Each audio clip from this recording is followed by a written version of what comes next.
السلام علیکم ورحمۃ اللہ وبرکاتہ۔ آسان درس قرآن بینام الرحمن میں آپ لوگوں کا خیر مقدم ہے۔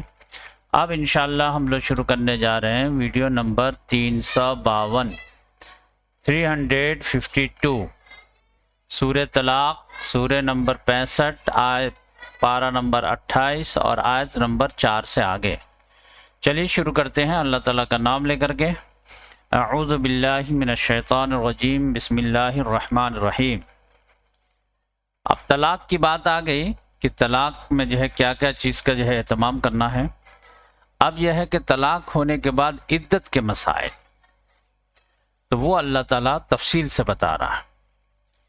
واللائی یئسن من المحیض من نسائکم، وہ عورتیں جو مایوس ہو گئی ہیں حیض سے تمہاری عورتوں میں سے، یعنی کوئی ایسی خاتون ہے جو 55 سال کی ہے، اب اس کا حیض کا سلسلہ بند ہو گیا ہے اور اس کو طلاق دے دیے ہو، تو پھر وہ عدت تو 3 حیض ہے، تو اس کا حیض ہی نہیں آتا ہے، تو پھر اس کا کیا ہوگا؟ تو اللہ تعالیٰ نے فرمایا ان ارتبتم، اگر تم لوگوں کو شک ہے اس کے بارے میں، تو فعدتہن ثلاثۃ اشہر، تو اس کی عدت 3 مہینے شمار کر لو۔ جس تاریخ کو طلاق دی اس لحاظ سے 30 دن شمار کر لو، 3 ماہ شمار کر لو، 30 یا 90 دن۔ اسی طرح واللائی لم یحضن، اور ان لڑکیوں کا بھی معاملہ ہوگا جسے حیض ہی نہیں آتا ہے، تو اس کا بھی معاملہ 3 مہینہ ہوگا۔ اچھا، کوئی حمل والی ہے تو اس کا کیا ہوگا؟ حمل کی وجہ سے ہے تو 25 سال کی، 30 سال کی، لیکن حمل کی وجہ سے حیض نہیں آ رہا، تو اس کا کیا ہوگا؟ تو وَأُولَاتُ الْأَحْمَالِ أَجَلُهُنَّ أَن يَضَعْنَ حَمْلَهُنَّ، حمل والی عورتیں اس کی مدت یہ ہے کہ وہ اپنے حمل کو رکھ دے، یعنی جن دے۔ تو جس روز بچے کی پیدائش ہو گئی اس کے جو ہے سمجھ جائیے کہ وہ عدت ختم، چاہے 6 مہینہ بعد جو ہے وہ بچہ جنے یا 6 دن بعد جنے۔ وَمَن يَتَّقِ اللَّهَ يَجْعَل لَّهُ مِنْ أَمْرِهِ يُسْرًا، اور جو کوئی اللہ تعالیٰ کو ناراض کرنے سے بچتا ہے تو اللہ تعالیٰ اس کے لیے اس کے معاملے میں آسانی عطا کر دیتا ہے۔ اور اللہ تعالیٰ نے فرمایا یہ سب جو ہے حیض وغیرہ سن کر کے بدک مت جاؤ، یہ بہت اہم ہے۔ ذَلِكَ أَمْرُ اللَّهِ أَنزَلَهُ إِلَيْكُمْ، یہ اللہ تعالیٰ کا آرڈر ہے جسے اس نے تم لوگوں کی طرف نازل کیا ہے، تو یہ عمل کرنے کے لیے ہے۔ وَمَن يَتَّقِ اللَّهَ، اور جو کوئی اللہ تعالیٰ سے ڈرتا ہے، يُكَفِّرْ عَنْهُ سَيِّئَاتِهِ، تو اللہ تعالیٰ دور کر دیتا اس سے اس کی برائیوں کو، نام اعمال سے بھی اور اخلاق و کردار یعنی کیریکٹر سے بھی۔ وَيُعْظِمْ لَهُ أَجْرًا، اور اس کے اجر کو اور بھی بڑھا دیتا ہے۔ تو یہ اللہ تعالیٰ نے فرمایا کہ یہ احکام جو دیے جا رہے ہیں وہ عمل کے لیے دیے جا رہے ہیں، صرف تلاوت کے لیے نہیں دیے جا رہے ہیں۔ اب یہ ہے کہ عدت کے درمیان عورت رہے گی کہاں پہ؟ تو اللہ تعالیٰ نے فرمایا اسکنوہن من حیث سکنتم من وجدکم، انہیں رکھو وہیں پر جہاں تم رہتے ہو اپنے استطاعت کے مطابق۔ یہ نہیں کہ اس کو جو ہے کھینڈی پہ بھیج دو رہنے کے لیے، فارم ہاؤس میں رہ جاؤ، طویلہ کے بغل میں ایک روم ہے وہاں پہ رہ جا، تم میرا ہی ہے، نہیں، جس بنگلے میں رہتے ہو اسی بنگلہ میں وہ رہے گی، سائڈ میں دے دو کوئی روم۔ وَلَا تُضَارُّوهُنَّ لِتُضَيِّقُوا عَلَيْهِنَّ، تم انہیں تنگ نہ کرو تاکہ تم ان پر جو ہے زندگی اچیرن کر دو کہ وہ خود ہی چھوڑ کر کے بھاگ جائے۔ تو یہ بھی نہیں کرنا، گھر میں وہاں رکھنا ہے جہاں خود رہتے ہو اور پیار سے رکھنا ہے۔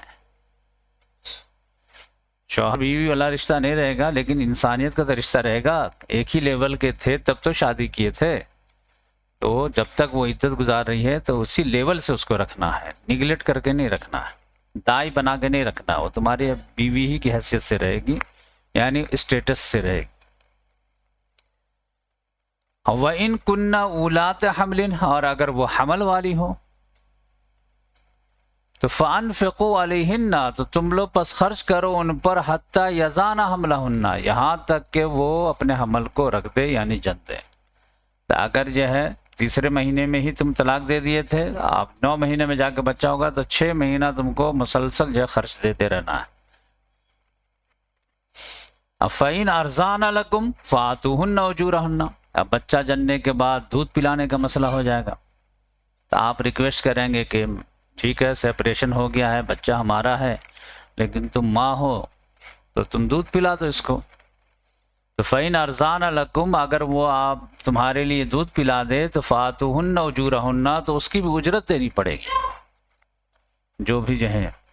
اب وَأْتَمِرُوا بَيْنَكُمْ بِمَعْرُوفٍ، اس کے بارے میں تم لوگ آپس میں مشورہ کر لو معروف طریقے سے، کوئی یہ نہیں ہے کہ 4,000 روپے مہینہ ہونا چاہیے، یہ آپس میں طے کر لو کہ ٹھیک ہے دودھ پلانے کا کتنا رہے گا، 3,000 رہے گا، 5,000 رہے گا، 10,000 رہے گا۔ اب وَإِن تَعَاثَرْتُمْ، اور اگر تم لوگ جو ہے تنگی میں پڑ جاؤ، یعنی آپس میں زدم زدہ ہو جائے، تو فَسَتُرْضَعُ لَهُ أُخْرَىٰ، تو پھر ٹھیک ہے دوسری عورت بھی پلا سکتی ہے، کوئی مسئلہ نہیں ہے۔ بیوی کہے کہ ہم دودھ پلانے کا جو 10,000 سے کم لیں گے ہی نہیں، اور شوہر کہے کہ ہم 2,000 سے زیادہ دیں گے ہی نہیں، تو ٹھیک ہے رکھو اپنا بچہ، تو ٹھیک ہے کوئی دوسری عورت بھی پلا دے تو کوئی مسئلہ نہیں، زبردستی نہیں یہاں پہ۔ تو یہ اللہ تبارک و تعالیٰ نے دودھ پلانے کے تعلق سے بھی جو ہے مسئلہ حل کر دیا۔ اب یہ ہے کہ آپس میں مشورہ ہوگا تو اس میں کس چیز کا لحاظ کیا جائے گا؟ تو اللہ تعالیٰ نے فرمایا لِيُنْفِقْ ذُو سَعَةٍ مِّن سَعَتِهِ، وسعت والے خرچ کرے اپنے وسعت کے مطابق۔ وَمَنْ قُدِرَ عَلَيْهِ رِزْقُهُ، اور جس پر رزق کو تنگ کر دیا گیا ہے، یعنی جس کو تنگی ہے، مفلسی ہے، تو فَلْيُنْفِقْ مِمَّا آتَاهُ اللَّهُ، تو پس وہ خرچ کرے اسی میں سے جو اللہ تعالیٰ نے عطا کیا ہے۔ یعنی غریب غریب کی طرح خرچ کرے دے گا، اور امیر امیر کی طرح دے گا۔ آپ کروڑ پتی ہیں تو اسی طرح سے 10,000 کوئی زیادہ نہیں ہے، لیکن آپ غریب ہیں، آپ کے جو 15,000 سیلری ہے تو 3,000 ٹھیک ہے، مطلب ایک ایگزامپل میں بتا رہا ہوں۔ لا یکلف اللہ نفسا الا ما آتاہا، اللہ تعالیٰ مکلف نہیں بناتا ہے کسی بھی نفس کو سوائے اتنا ہی جتنا اسے اللہ نے عطا کیا ہے۔ سیجعل اللہ بعد عسر یسرا، اور ان قریب اللہ تعالیٰ بنا دے گا تنگی کے بعد آسانی، تو کوئی مشکل نہیں ہے، فوراً معاملہ ٹھیک ہو جائے گا۔ تو یہ سمجھ جائیے کہ یہ طلاق اور عدت وغیرہ کے مسائل حل ہو گئے۔ اب اللہ تبارک و تعالیٰ نے فرمایا کہ یہ رسول یہ سب پیغام لے کر کے آئے ہیں، پوری زندگی کا کوڈ سسٹم لے کر کے آئے ہیں عمل کرنے کے لیے۔ اگر کوئی عمل نہ کرے تو پھر جو ہے بہت مسائل آ جائیں گے۔ وَكَأَيٍّ مِّن قَرْيَةٍ، کتنی ہی بستیاں ایسی ہیں، أَتَتْ عَنْ أَمْرِ رَبِّهَا، جنہوں نے اپنے رب کے حکم کو ٹھکرایا، وَرُسُلِهِ، اور اپنے رسولوں کے جو ہے نافرمانی کی، چاہے رب کی نافرمانی یا رسول کی نافرمانی، بات ایک ہی ہے۔ کتنی ہی بستیوں نے ایسا کیا ہسٹری میں، تو کیا ہوا ہے؟ فَحَاسَبْنَاهَا حِسَابًا شَدِيدًا، بس ہم نے اس کا حساب حساباً شدیدہ لیا۔ وَعَذَّبْنَاهَا عَذَابًا نُكْرًا، اور ہم نے اسے عذاب سے دوچار کیا، ہولناک عذاب سے۔ یہ لائٹلی معاملہ نہیں ہے، رسول کوئی سائل بن کے نہیں آئے ہیں، مان لیے تو ٹھیک، نہیں مان لیے تو کوئی نہیں۔ پھر فذاقت وبال امرہا، پھر وہ بستی والے چکھے اپنے وبال کا مزہ۔ وکان عاقبت امرہا خسرا، اور اس کے معاملہ کا انجام تھا خسارے والا، آخری انجام یہی ہوا کہ وہ خسارے میں پڑ گئے۔ رسول کی بات مان لیتے تو دنیا آخرت میں دونوں میں جو ہے یہ ہو جاتے۔ یہ تو دنیا میں اس کی تباہی ہوئی، آخرت میں اعد اللہ لہم عذابا شدیدا، اللہ تعالیٰ نے تیار کر رکھا ان لوگوں کے لیے شدید عذاب۔ فاتقوا اللہ یا اولی الالباب الذین آمنوا، پس اللہ کا تقوی اختیار کرو اے ہوش مندو جو ان لوگوں جو ایمان لے آئے ہو۔ ایمان لے آئے ہو تو اب جنت کے راستے پہ قدم رکھ دیو، اب اطاعت کر کے جنت میں داخل ہو جاؤ۔ اور اگر تم ایمان لے آئے ہو لیکن منہ موڑ لو گے تو پھر جو ہے جنت کے راستے سے منزل سے ہٹ جاؤ گے۔ قد انزل اللہ الیکم ذکرا، اور یقیناً اللہ تعالیٰ نے تمہارے طرف یاد دہانی نازل کر دیا ہے، قرآن کی شکل میں بھی اور رسول کی شکل میں بھی۔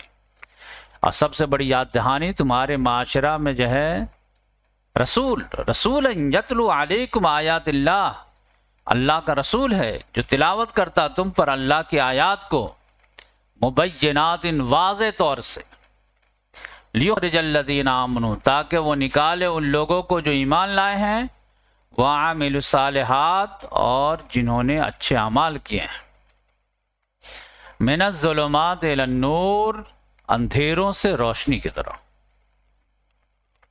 لہذا ومن یؤمن باللہ، اور جو کوئی ایمان لائے گا اللہ پر، ویعمل صالحا، اور اچھے اعمال کرے گا، یدخلہ جنات، تو وہ اللہ تعالیٰ داخل کرے گا اسے ایسے باغات میں، تجری من تحت الانہار، جن کے نیچے دامن میں نہریں بہہ رہی ہوں گی، خالدین فیہا ابدا، جس میں وہ ہمیشہ ہمیشہ رہیں گے۔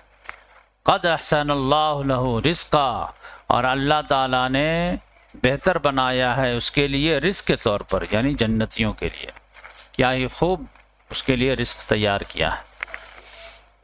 اب آخری آیت جو ہے،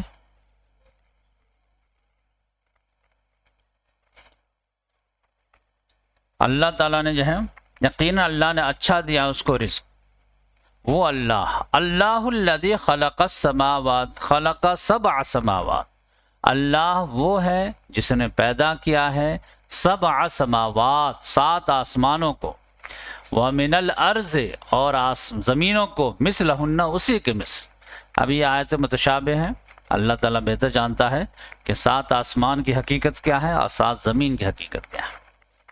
یتنزل الامر بینہن، اور معاملات نازل ہوتے ہیں ان کے درمیان، لتعلموا، تاکہ تم لوگ جان لو، ان اللہ علی کل شیء قدیر، کہ بے شک اللہ تعالیٰ ہر چیز پر قادر ہے۔ تو جو اللہ تعالیٰ 7 آسمان بنا سکتا ہے، 7 زمین بنا سکتا ہے، اس کے درمیان احکام نازل کر سکتا ہے، وہ اللہ تعالیٰ کیا تمہارے لیے جنت جہنم نہیں بنا سکتا ہے؟ مردوں کو زندہ کر کے حساب کتاب نہیں لے سکتا ہے؟ ہر آدمی کہے گا اگر یہ مانتے ہو کہ آسمان کو اللہ نے بنایا ہے تو پھر تم کو زندہ بھی کر سکتا ہے۔ وَأَنَّ اللَّهَ قَدْ أَحَاطَ بِكُلِّ شَيْءٍ عِلْمًا، اور بے شک اللہ تعالیٰ اس نے احاطہ کر لیا ہے ہر چیز کا، علم کے اعتبار سے، ہر چیز اللہ تعالیٰ کے علم میں۔ تو یہ الحمدللہ یہ سورہ مکمل ہوئی۔ اب انشاءاللہ نیکسٹ سورہ ہم لوگ پڑھیں گے سورہ تحریم۔